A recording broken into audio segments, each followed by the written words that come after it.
Alright, so last night I was in here really late sanding the skim coat from the first day and then applying more. And hopefully after I get done sanding it here today, I may not have to touch up too much. I think there's probably still a few little spots that need just a little bit of work. But I think I wanted to start off today with the huge mess. There'll be dust everywhere, and then I will clean it up because I want to start working on that shower pan. I'd rather have room kind of clean before I start doing that. I think it's going to be a lot more work than I thought because I started researching the shower pan today, and I don't know if it's going to require tons of trips back and forth to the store or what, but it looks like it's going to be a little tricky. So I'd rather just get something done that I know I can get done really quick, just sand, maybe a little bit of a spot touch up, and then start working on the other today.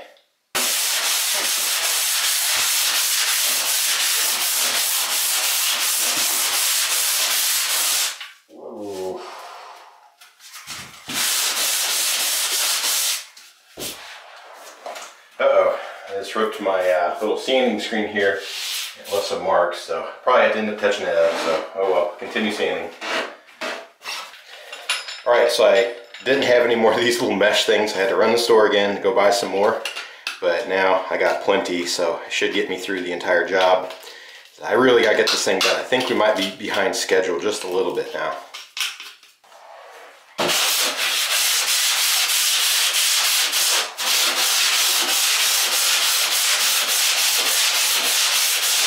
Alright, so I got all the skim coat roughed in with this screen type sander, which worked really well. It was really quick, but it did leave scratches everywhere, so now I'm using a fine grit sanding sponge just to kind of smooth out the scratches. And once I get done with this, which will probably take about 5 minutes or so, there's just, every once in a while I'll see a little pit or something like that, and then that one corner that I built the other day. I still got to go over it probably just one more time, which is another skim coat, and I think it'll be done. And I'll put it on now so that maybe by tonight I can be able to sand it. So as soon as I get done doing that, I'm going to try to move on to the shower and see if I can get that pan put in.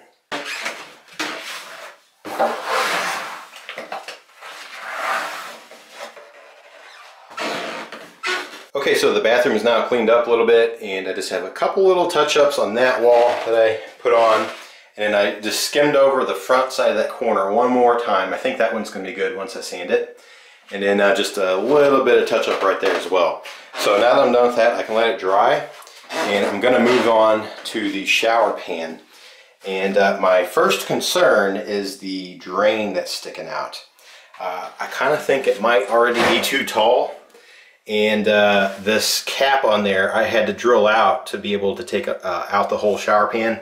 So this thing's all cracked, and I can't really use it. And I think it's glued to the drain pipe right here. So that's kind of a concern because the new one I bought, I have to slip on and glue. So I'm not exactly sure how I'm going to do that. So I guess first things first is I'll just bring the pan in here and set it in place and see if it lines up with this hole. I think it will. And then what I might have to do is cut out some of the subfloor so I can get down to that piping and then maybe add new piping or something. I'm not exactly sure just yet. So anyway, let me test fit the drain and see what's happening. Alright, so I brought in my shower pan to test fit, and the first problem I see right here is that the drain is way too tall. So no matter what, I'm definitely going to have to cut it. The other thing you can probably see here is there's wiggle room, so I'm actually going to have to build out some little pieces of wood on every single one of my studs to kind of enclose the wall so that they fit tight up against here. And anyway, I'll do that later, but first I need to deal with this with the drain. So I think what I'm gonna have to do is actually rebuild some of the plumbing back here. And I noticed there's nails in my floor right here and right here, so that means there's joist right there. So I think I can take a saw, cut my subfloor, and cut out a big access hole right here, and I should be able to get to all that plumbing. And then I can figure out what I need to get, because I'm probably gonna have to go back to Menards to pick them up. Also, the drain I bought, I didn't know what I was doing when I bought it. I just bought a little round one that fits over it, but this pan requires one that's square shaped, so I have to grab one of those too. Alright, so I cut part of the subfloor out so we could see what we got going on, and it's pretty cool that you can actually see it all, but man, this is like a open can of worms right here. They have tons of 45-degree angles and everything to get it to fit around that joist, which is exactly where the drain needs to go, so that's a real issue we're going to have to deal with. So I think what I'm going to do is run to Menards and basically buy all these parts and see if I can rebuild it and possibly make it shorter. I don't know if that's going to happen because they got them all kind of minimized as much as possible. But I don't know. I mean, these are old parts. Maybe new ones are a little smaller. I'm not sure. But basically the drain, although I just mentioned earlier, I actually have to get a square version of this, but the drain has to actually be lower than that one. It has to just barely be higher than our subfloor right now, maybe an inch above. And this one is like 3 inches above. So I don't know if that will happen or not. So I'm gonna buy all of these parts. We'll probably end up chopping it right here and just trying to rebuild it. I'll buy extras too, just to see if we can make it shorter. If it don't work, I'm also going to buy some 2x4s and 2x3s, and I figure we could build a raised platform to basically raise the floor a few inches if we absolutely have to do that. And we will lose a little headroom underneath the shower head, but I think if we have to, we'll do that. So I'll go grab all that stuff and then see what we can do with this. All right, so I just got back from another trip to Menards, and I bought all this stuff right here, $80 for all of that.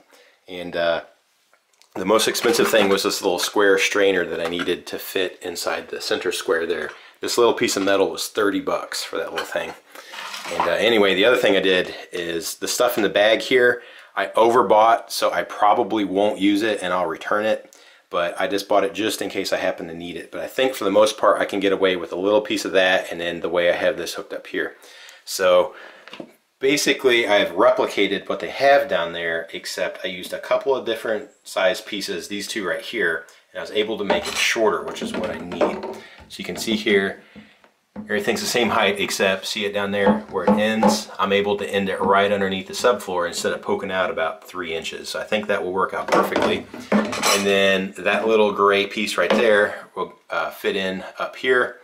And then I think I can get it exactly the height I need so that I don't have to raise the floor, which is a good thing. So now that I have what I need, this is basically the point of no return. I think I'm gonna go ahead and slice my old pipe right here and then start test fitting the new stuff on there and see if I need to twist it around or whatever to get it to work out right. And then I'll probably drop in my pan again to make sure that I can get the height of this just right. But I think I can make this work out and hopefully get this thing installed tonight. All right, so what we did is drop the pan back in here, and we centered it up and figured out that between the stud and the edge there's a 5/8 inch gap. So we put a 5/8 inch gap back there as well. And then I think you can see the pipe here, but it's sunk under, but there's a little bit of room for it to wiggle around, so we've actually centered it to the hole of this, and it's actually going to meet this. Now, the problem is that you can still see that this thing is too tall. So the easiest solution, I think, is we're actually going to raise the subfloor, and it just happens to work out that we need to come up 1.5 inches. So the absolute easiest way we could do that is 2 layers of 3/4 inch plywood. So I think we're just going to cut some 3/4 inch plywood the size of this entire opening right here, and we'll just stack 2 of them, and I think this thing will work out just perfect. All right, so here's my little trick to kind of keep everything in position. We pulled the pan out, and then as it was still sitting in there in the exact position centered in the little hole of the pan, I took a Sharpie and I just marked where they all met. So that way we know that it's exactly in the position we want. So now I can take it apart, and then in between all of them I'll add some of this purple PVC primer, and then I'll put in some of the PVC glue and make them all solid, and then I will mount it back to the original piece, and it should be exactly where I want it to go. And then I will add in my 2 layers of 3/4 inch subfloor to raise it up after I put this block back in. And then I think we should be good to go to actually start mounting the pan by first putting some little strips along all of the studs so that my walls can come in a little bit. All right, now fast forward probably an hour or so, and here's what it looks like all finished. We got it glued in, and it's almost like we spun our wheels because it's sticking out as much as the old one was. So it seems like we wasted our time, but really we had to, because the old one had the busted up top end, and I couldn't have found anything that fit, at least not with the one that we had to use for our shower pan, with the way it mounts. And of course it's glued on just like this one. So every one of these parts were glued together, so I couldn't have just chopped them up except for that one straight right there. So I'm glad that they had it there. So we just basically totally rebuilt it, and I think it'll work out. So I still need to put in the piece of plywood right here, so I'm actually going to put in a piece of blocking, and then I can screw down that plywood back into place. And then I got to put my 2 layers of plywood on top, but I can't cut it now. It's too late at night, and I think the neighbors would really get on to me if I was cutting, so I'll have to do that first thing tomorrow. So I'm trying to figure out what else I can do today to get done. So one thing we saw is that the studs do have a little bit of furring strips on those little, you know, half-inch pieces that are sticking out, and we can't use those because we have to come out further than that. So I'm going to tear all those off, and then tomorrow we're going to build all these out with 5/8 inch thick plywood, and just do that all around, and then hopefully that pan will go right in. It will fit snug around all of the studs. Oh, while I'm thinking of it, another thing we got to do, that pan kind of ends right here, and the instructions said that you need to be able to screw it into a stud. So I think I'm going to have to add blocking right here and a piece of blocking right here as well, so we have something secure to put that pan in. But that should go in tomorrow, and then we can finally start doing concrete board and all that. So it was one of them head scratching headache days, and it seems like we spun our wheels, but I think it'll work out okay. These are coming out pretty easy, so there we go. Might as well get it prepped for tomorrow. Alright, so I got all the strips pulled out, so now all of the studs are bare and ready for us to put new ones up tomorrow. Also, I got the blacking put in the front corners there, so it's ready to go, so I can actually screw in the sides of the shower pan. And I really think that tomorrow we'll actually be able to get the shower pan in. There's nothing holding us back anymore that I know of, at least. So I think it'll go in, and then once it's in, hopefully, well, actually we'll have to put in this little slats in here first. But anyway, once it goes in, I think we'll be able to do the concrete board. So today was kind of one of those days where it just felt like we were spinning our wheels. It was such small little details getting finished that it doesn't seem like a lot, but really that's super important. The plumbing had to be done before the pan could go in, so I guess we were a little, didn't quite know what we were in for when we thought we could just throw the pan in real quick. But anyway, I think it will go in tomorrow. We can get that concrete up. I'd like to go over all the joints with some mortar, get them smoothed out, and it'd be really awesome if we could get all of the concrete coated in waterproofing, this pink stuff called Red Guard. It'd be kind of cool. And then it'd basically be ready for tile, and then we can move on to something else, and it'll really feel like we're getting something done. Today was just these little, really annoying small things, and we were scratching our heads all day and just kind of flying by the seat of our pants trying to figure out how to do everything. So hopefully we can really build up progress from here on out. So anyway, just like the last couple days, I really appreciate you checking out these videos, and I hope that the next couple we get a lot more done. Hey, thanks for checking out this video. I really appreciate that. If you liked it, go ahead and hit that thumbs up. That really helps get it out in front of other people that might like to check it out too. And if you haven't subscribed, be sure to do that to keep up with more videos. And if you want to see some other projects I have some here on the screen and down in the description below as well.